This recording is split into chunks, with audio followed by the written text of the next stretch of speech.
You know, like, you speak with such passion for her.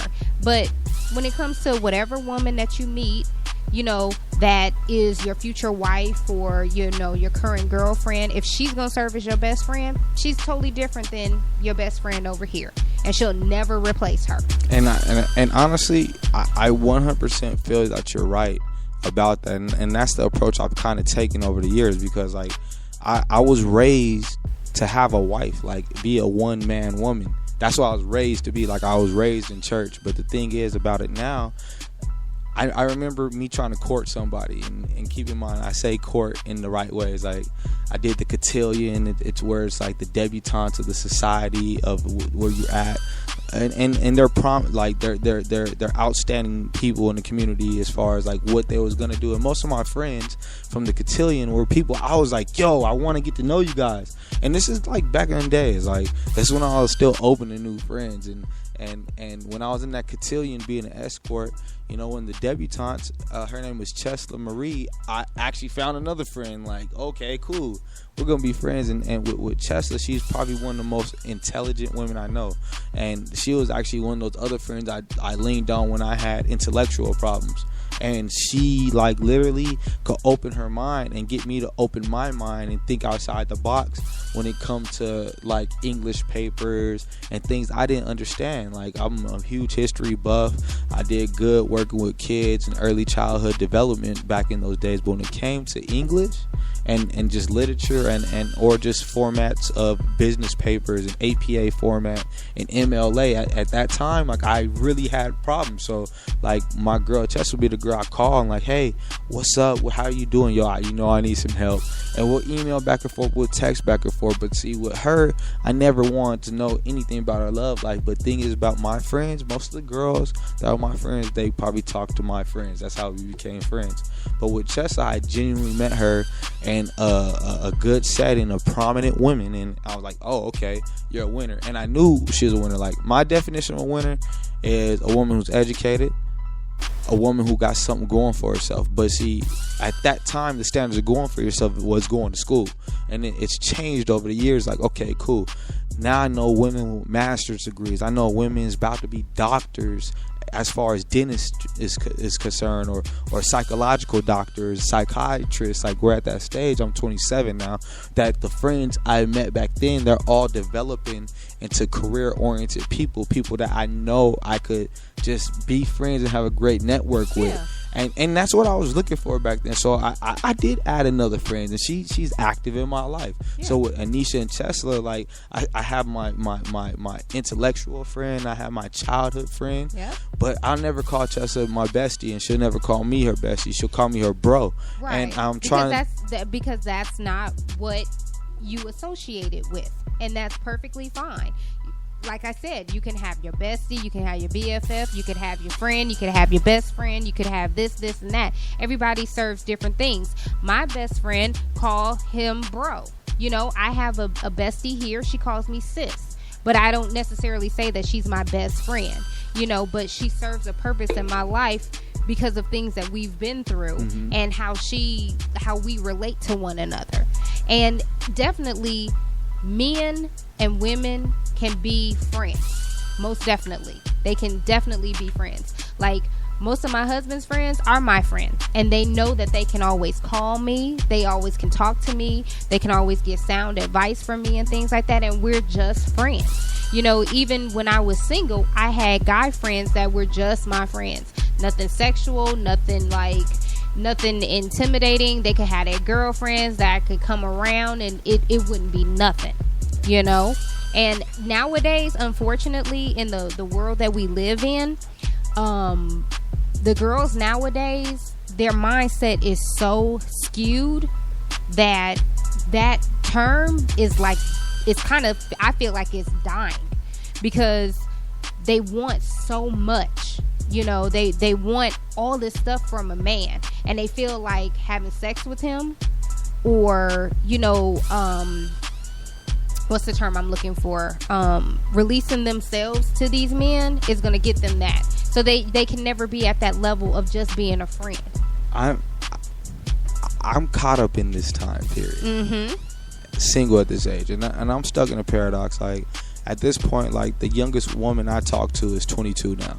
But, like, as of, like, 2 years ago, she wasn't 22. You know, she was 19, 20 at that time.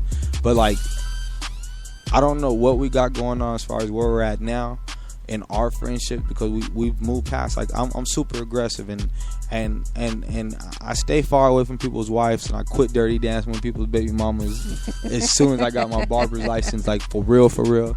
It's kind of weird now because I had to, like, balance these two situations. Like, what do I really want out of life? Like, why am I out here wilding out to other people or to myself? With y'all generation is hypersex, big time.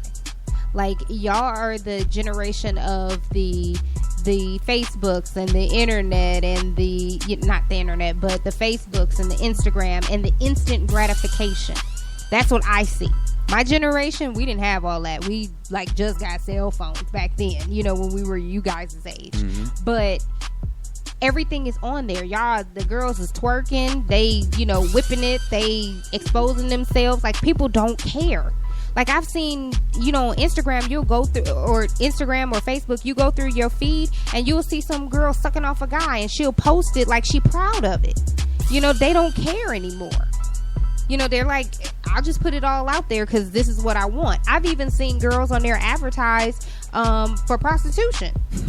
Like, they don't care because they want what they want now. Nobody works a job, waits 2 weeks to get their paycheck. They want it instant and right now. Mm-hmm. So if that means that they gotta sell some ass, they'll go and do it. Man, and that's the next topic I want to talk about just being friends. Like, this new friendships.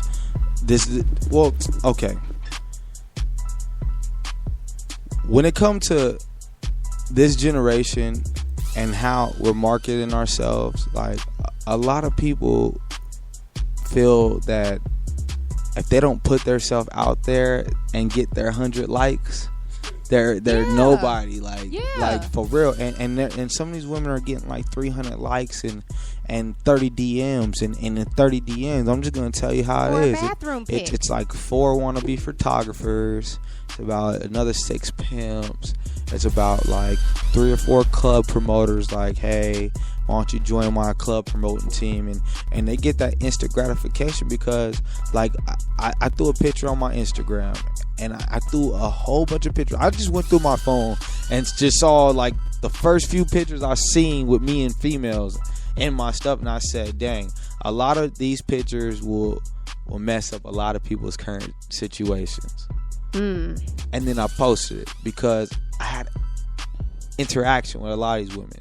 But, like, I was going to tell a story about all these pictures tonight and what they actually meant as far as, like, us being together. It's a girl on there. I seen her at the nail shop right next door to my barber school, Sam's Barber School. This is about 2012. And she was all beautiful as all get up and go. And at this phase of my life, I was already done trying to get out all the baby mamas and stuff. I was trying to regroup, reset, and retool and get ready to hit this barber world with the coldest barber creations I could ever come up with, as far as getting somebody clean, crisp, and to the point, and pride my career on that. And I saw this little guy, his name is King, and his hair was nappy. And no disrespect to the mom, I'm not saying like that's how the kid was just running around, but like, I just saw him and he was running around, his hair was nappy. And I go outside the barber school because all the barbers in the barber shop was gawking at this woman. But I'm sitting back like, Jenny, like, why is this kid hair messed up and you getting your nails did? Like, you not, what's the deal? I'm not trying to get in your business, but miss, I don't even want you like that, but I will cut your son's hair. I see potential in him. And this is like the first time I was just like, not even about the woman, it's just about the kid, because, man, I got this dream one day that I'm going to have the coldest athletes Arizona's ever going to see in the next 15, 20 years all together. And like, I'm gonna take my friends' kids, and when I say my friends' kids, the kids that's in my network, and it's already starting now, right now, but you're gonna see something about 15 years from now all the way come together from what I actually stepped out to do in 2012. And I was like, really be like, dang, it's not always about the money, it's about who you touch. I believe in paying it forward, and with paying it forward, that means if you help one person in return, that one person might go help 5 people. And those 5 people might tell 10 people, and 10 turn to 20. But you have to take that step out to go help that one person. And she's so beautiful. And I hang out with her. I could call her like, hey, what's up? And now with me and this particular woman, I could call her nigga like, what's up? Like, oh, you know who I am. Okay, well, it's time for King to come get his hair cut. And that was my first business relationship with a beautiful girl I never even tried to get at.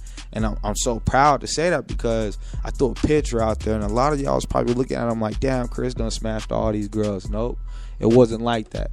It's a definition of a friend with benefits, but all benefits don't have to be sexual. But I know for a fact I'm super aggressive when it comes to that, because I'm trying to weed out the people that's trying to be in my life for the wrong reason. So if I hit you where it hurts and hit you disrespectful, I feel like I'm going to get some respect out of that. Vice versa. If you hit me below the belt when we first interact with some stuff, it's only right for me just to laugh it off and be like, you can't be serious. And if you are serious, I'm like, dang, girl, you ain't trying to play no games. You don't got no time for no bullshit. So I'm starting to see a lot of disrespect, because the only respect nowadays is disrespect. And before we even get too friendly, tell me what you got going in your life to be in my life. And I feel a lot of women feeling the need to check dudes on like, what are you bringing to the table before we even get there as friends. And I had a couple other pictures with a couple other girls on there that like the same situation. I'm cutting these kids' heads. I'm trying to have a good thing going with my personal business, and that's haircutting. I know I have something to bring to the table, and in life there's a few things that like you can obtain if you do everything right. Like growing up, living life without felonies, I'm sorry to say, has been the biggest blessing in my life. But I'm not sorry to say it. You know, that's where the cockiness come into effect. Like, and I've been told, Car, you're too cocky to be talking to me. Why do you talk to me about yourself all the time? I want to hear about yourself too. Like, I'm going to give you this platform to talk about yourself too. Because if not, I'm going to talk about me, and then I might then in return intimidate you. If you're intimidated, then I guess we're not on the same level. Because I'm not trying to come at you disrespectful. I just want to know what it is that you want to do with me. Because I've had people in my life literally try to use me, like from day one. Friend me, then use me. It's actually a reoccurring thing, like, because I'm too nice sometimes. And when I turn up, it seems like it's 30 people there, and of those 30 people, it's only like 3 or 4 people actually really paying for that good time. Well, that takes discernment. That really does. If you feel like that's a pattern, then you need to be more discerning in your life. Oh, yeah. That's with women, that's with friends, that's with business, that's with anything. You know, you are a nice guy, you know, and I have seen you out and you have some nice looking ladies with you. First thing is, I didn't assume that whatever girls you was with that you was smashing or anything like that, because I know you own business, you know. So, I mean, if your purpose was to put it on Instagram and to tell a story, then that story needs to be told first and foremost. You know, whether you killing somebody or not, you put it out there. Because 2, you've had this picture since 2012 or whatever you said. I mean, it's actually more recent pictures. Yeah, we was partying back by my birthday. But nowadays, niggas out here don't care. Oh yeah, I know that. So you post the picture, and then her dudes see the picture, and then they get into a fight over some bullshit. Oh yeah, that's discernment as well. I know for a fact that like most of my customers, dudes, the ones that don't know me or don't know what their girls is doing, they get in arguments all the time. I be like literally laughing because they come back and act like ain't nothing happened. But the girl done told me on the slick, but what I'm not doing is being messy and like, hey, what you doing checking your girl about da-da-da-da. You know, one of my boys, he even pulled up to the barbershop because he saw his little sister's car in the parking lot. I was like, who's talking to my sister? I'm like, damn, bro. And even if somebody was, nigga, if it was me, what would you say about it? Yeah, barbershops will get chicks, in trouble. Especially Cuddies. Cuddies is cracking. He goes to the barbershop.